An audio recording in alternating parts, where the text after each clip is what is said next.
ដេកដើរស្រមៃអដល់ថ្ងៃពីใจដនស្ដាយគ្រាសាយនអនៅបនពីទីដែកចំប៉ាមួយតងបាំងស្លឹកចុងមែករលឹងតែភ្នែកថតជាប់រូបស្រី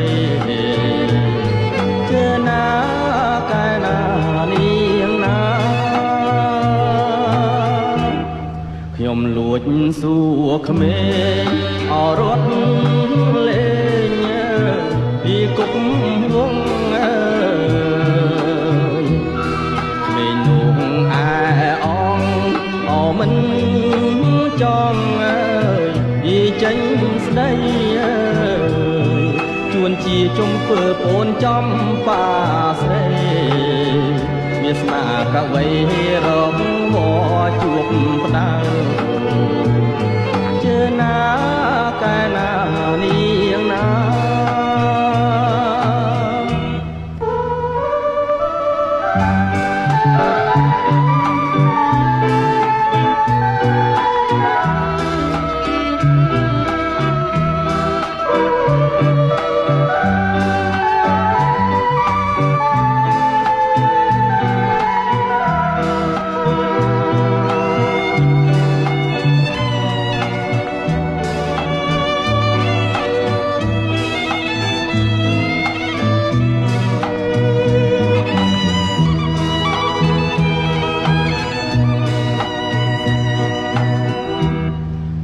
ដើរកិច្ចប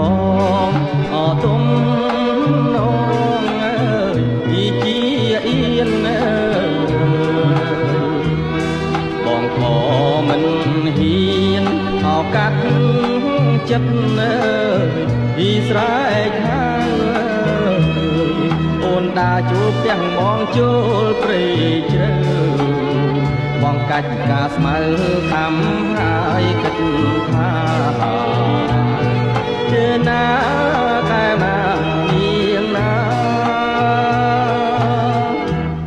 កំពុងសាំងពីអនីរៀងពីល្អឯកសាបនទីឯដែកអបក្លិនពីចំប៉ា